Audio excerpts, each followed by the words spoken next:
karangalan sa ating Panginoon sa Yesu Cristo. Ito. Sa sulat po naman sa mga taga-Korinto, dito ang paalala sa San Pablo sa mga mananampalataya. Ang sabi po niya, pag-ibig ng Panginoon Yesu Cristo ang pag-ibig ng Diyos at ang pag-ibig ng Espiritu Santo ay sa kanyang lahat. Ito'y nagbubuklod sa katangian ng Diyos na pakita sa Exodo at sa Daniel.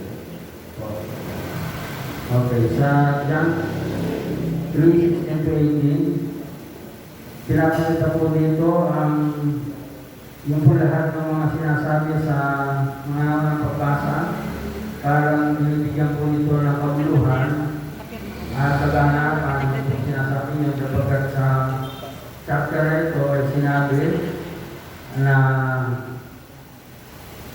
ang pag-ibig ng Diyos sa sanglibutan dahil na lamang kaya binigay niya ang kanyang sarili na ano po. So, nung po kami nagka-practice at meron po magpapaliwanag sa inyo, yung John 3:16-18, yun daw po ang pinaka-puso ng Ebanghelyo. Ano po. So, nakatuwang po pong tingnan at sisishare ko po sa inyo. Ano man ba mga verses ang sinasabing pinaka-puso ng iba't ibang relihiyon na alam natin? Pinagawa natin.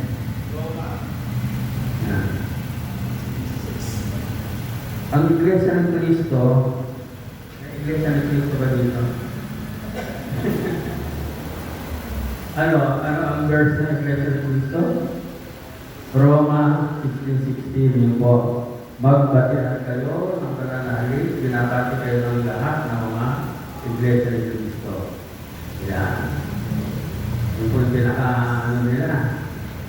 Sa mga Sabatista naman, mga Seventh-day Adventist, ang kanila pong pinaka-puso ng kanilang verse ay Exodo, chapter 20, verse 8-11. Alalahanin mo ang araw ng Sabat upang ipamili. So yun po yung kanilang pinaka-ano ng kanilang religion, di ba? Kaya ako sila yung mga Sabatista. Ang sa kanila, yung kapitong araw ay Sabado sa kanilang narinig ko. Ano po? Sa sino ba ba natin? Aglipay. Mga Aglipayan, ano po? Iglesia Pilipina Independiente, Pilipina Independiente. Mateo, chapter 20, verse 25-28. Sinasabi po dito, datapwat, tinawag sila ni Jesus sa kanya at sinabi, nalalaman ng mga pinuno ng mga bansa ay nagpupuro sa kanila ng mga dakila ay gumagamit ng kapangyarihan sa kanila. So, yun po yung sa mga okay. So, parang pinili mo ng summary dito. Sa Iglesia ng Cristo sa Roma 16:16, yung po ang nagbigay ng pangalan, pagiging isa at pagkakakilan lang po ng Iglesia. Sa mga Sabatista, pagsunod ng utos, araw ng Sabat at pagsamba sa lumikha. Mga Aglipayan naman, paglilingkod, kalayaan, pagkakapantay-pantay. So sa mga Katoliko, akala ko po ay John 3:16, hindi pala. Pangunahing talata po ng mga Katoliko ay Mateo 16:18. Ano naman ito? At sinasabi ko rin sa iyo, ikaw ay Pedro, at sa iba mo ng batong ito ay yan, ikaw ang aming iglesia. So yun po yung pinaka-main Bible verse ng mga Katoliko. Pero kasama rin po dito, pang kanina po, sa mga pangunahing verse ng mga Katoliko ng John 2:16.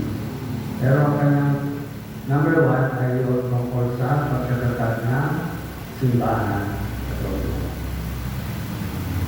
So yun po ang ugnayan ng ilang pang ugnayan ng ating mga pagbasa na simula po sa first reading hanggang sa Ebanghelyo ay nakikita po doon ang pagpupuli at kadakilaan ng ating Panginoon at ang sakripisyo ng isang ama na ibigay sa mundo ang kanyang kahit sa isang anak.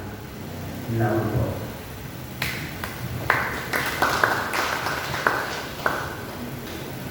Okay, salamat bro.